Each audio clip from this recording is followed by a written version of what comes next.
Hey champions, good morning. It's Jesse Reynolds. I have your WOD video for Tuesday, June the 2nd. It is a pay period close.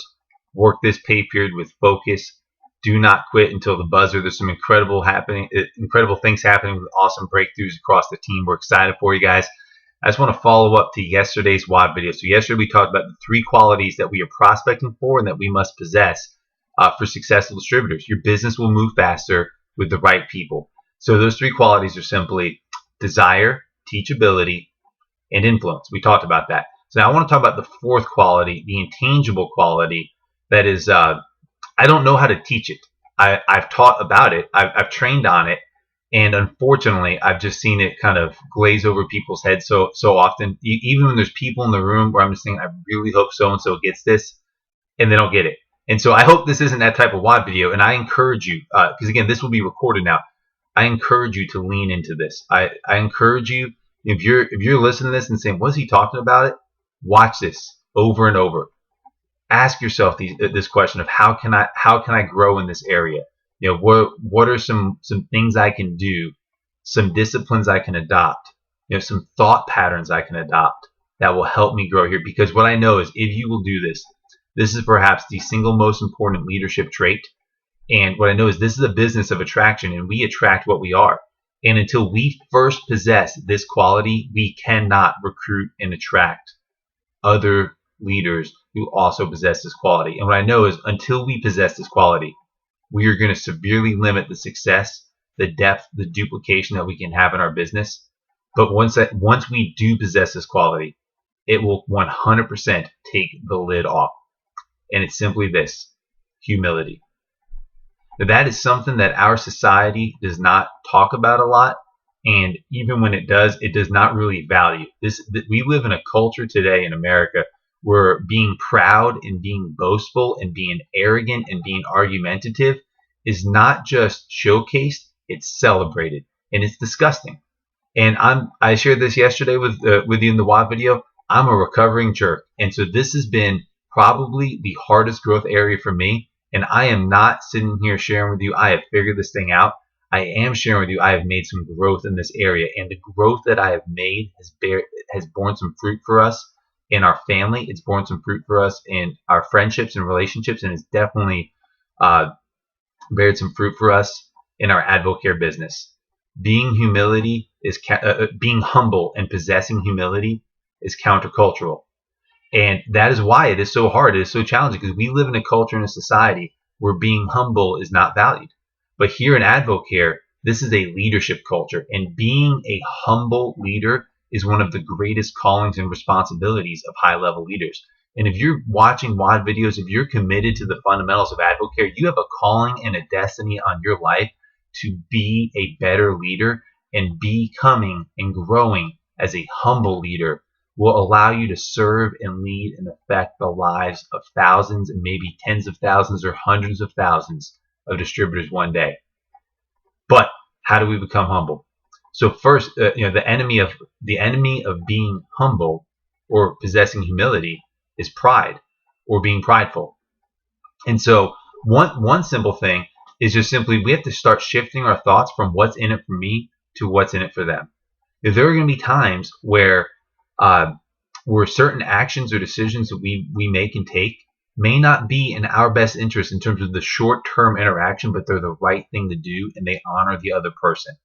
Even something as simple as maybe we're talking to somebody that someone else also shared Advocare with and brought them to a meeting or whatever. Sometimes it's something as simple as just saying, you know what, you really need to work with with your brother Steve because he's the one that did this and this, and he introduced you this way. Sometimes that's it. It's just removing ourselves from the equation.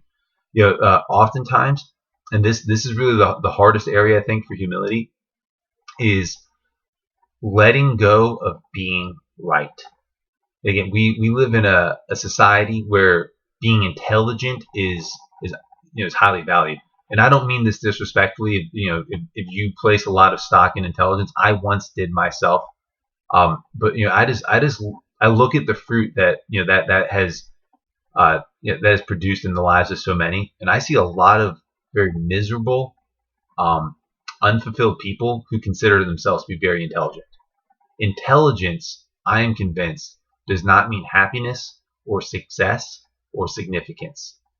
And so if you can learn to not get so caught up in outcomes, if you can learn to not get so caught up in rejections, if you can learn to not get so caught up in other people's opinions and understand that truth is true whether someone chooses to believe it or not, and you can focus instead on what we have our hands on here, how we help make improvements in people's health, how we help make improvements in people's finances, how we help make improvements in other people's personal and relationship and leadership skills. And if you can understand those truths and just focus on whom can I help with this, what it will do is it'll allow you to not be offended. It'll prevent you from getting frustrated with people when they just don't get it. You know, we were talking to somebody and we just see potential, but they don't get it.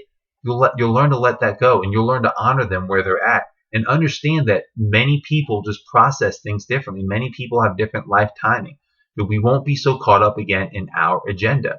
You know, if you think you've got this awesome advisor talk, you know, and I'm someone who I have a pretty good presentation when it comes to advisor. Many of you have, man, if I can just get Jesse on the phone with them, I'll bring the same message every time. But you know, if someone chooses not to go to advisor, that's great. That's their decision. You have to respect people and honor them where they're at. And you know, maybe that causes you to miss a pin, or maybe that causes you to miss an incentive trip, and that can be rough. But if it's what's in their best interest, then it's what's in their best interest. And you know, even if you think getting them to advisor, like you can argue them into advisor, if they felt like they were talked into something or convinced into something, they're gonna quit. That's just that. More often than not, that's what's gonna happen. So short-term victories that don't lead to long-term success are a waste of time, because what will happen in your business is you'll continue hitting Champions Club and you'll continue having high PGV and you'll continue adding advisor legs, but you're gonna, you know, and maybe you hit 4 or 5 or 6 star legs a year ago, and then it falls back to 2 or 3 or 4 star legs now, and you're adding new people and it's just not moving. Humility is usually the answer in there. And you know, that was mine and Beth's story. If you guys don't know, we hit Ruby 6-star in less than 2 years. We pinned it.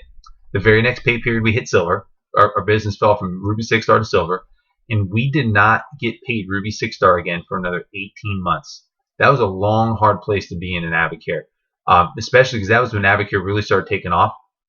And that was a tough valley we went through, because everybody else is succeeding and our business is just not getting any traction. The reality is we got 6-star by pushing people and pressuring people, and we had to just kind of reset, regroup, and take a lot of open and honest inventory. And we reached out to a lot of leaders whom we trusted and got feedback from them. And we identified some areas where we needed to grow. That's the other part of humility, is not only asking trusted leaders and friends and mentors for feedback, but then the real part of humility is accepting that, understanding they love you, have your best interests at heart, and making the changes. If you ever find yourself being in a mindset of I got this, or I know better, or that is not humility. And that should be a big red. If you ever find yourself thinking, oh, I got this, this is no big deal, or oh, trust me, that's not me, or that's, if you say those things or think those things, that should be a very, very big red flag. And so I just want to encourage you guys to just learn about humility, to grow in your humility. Understand it is a process, it is a journey, it is not a destination, but also understand that the process and the journey are so worth it, and there is something so much greater for each of us lying on the other side as we can grow in humility. You guys are champions. We love you. We are thankful. We are blessed to be on this journey with you every single day. Let's go out there and change the world.